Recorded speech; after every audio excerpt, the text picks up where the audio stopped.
Bonjour Olivier Foy. Bonjour. Vous êtes vice-président chez CGI en charge de la région Aquitaine et nous allons parler ensemble des impacts de la transformation numérique à l'œuvre dans l'aéronautique. Alors, première question, comment l'activité du secteur aéronautique est-elle impactée? Qu'est-ce qui change fondamentalement? Le premier élément important à noter, c'est que l'environnement des opérateurs s'est fortement complexifié. La flotte des avions est de plus en plus importante, ce qui entraîne une demande forte à la fois en termes de production mais également de maintenance.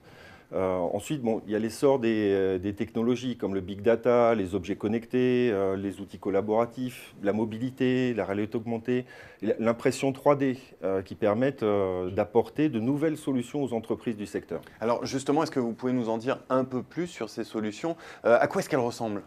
Eh bien, par exemple, côté maintenance, le big data doit permettre de basculer dans une approche prédictive pour réduire le temps d'immobilisation des appareils. Je pense par exemple à des capteurs qui peuvent monitorer l'usure réelle avant que les défaillances ne surviennent et transmettre les données de l'avion en temps réel. En plus des gains en termes de sécurité, il y a un gain de temps indéniable. Si on anticipe les pannes avant qu'elles n'arrivent, l'équipe des mécaniciens pourra effectuer certaines opérations entre deux vols. Quand on sait qu'une heure d'immobilisation coûte environ 10 000 €, vous imaginez bien les économies qui sont à la clé.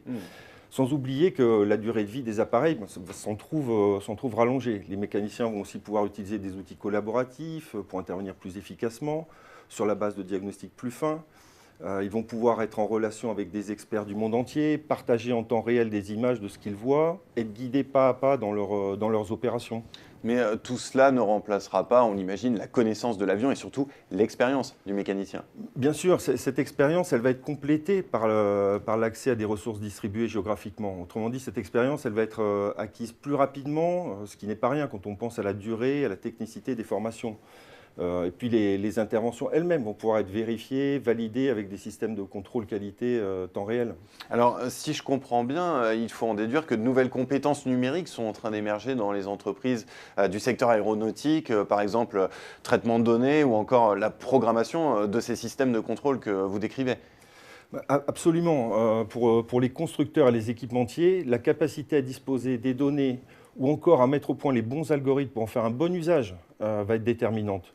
Il y a d'ailleurs une vraie carte à jouer pour la France qui dispose d'un certain nombre d'atouts pour relever le défi. La qualité de nos formations d'ingénieurs, ou encore la force de notre pôle de compétitivité situé dans le sud-ouest, l'Aerospace Valley. Sans oublier le foisonnement de start-up dans l'aéronautique. Aujourd'hui, il y a une véritable émulation qui est source d'innovation pour faire émerger ce type de solution. Pour terminer, Olivier Foy, est-ce que vous pouvez nous en dire un peu plus sur les perspectives que l'on peut anticiper dans les prochaines années, en considérant justement ces mutations que vous nous décrivez? Oui, alors la grande tendance, c'est que de nouveaux business models sont en train d'apparaître. Ils vont se développer avec une approche qui va être davantage orientée sur les services et sur l'usage que sur les produits. Par exemple, certaines entreprises ne facturent plus la maintenance à l'acte, mais établissent des contrats d'entretien à l'heure de vol.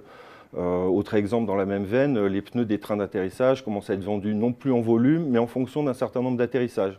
Ces cas illustrent bien le champ des possibles qui est en train de s'ouvrir, tout reste à imaginer. Eh bien, merci beaucoup Olivier Foy pour cet éclairage. Merci. Merci.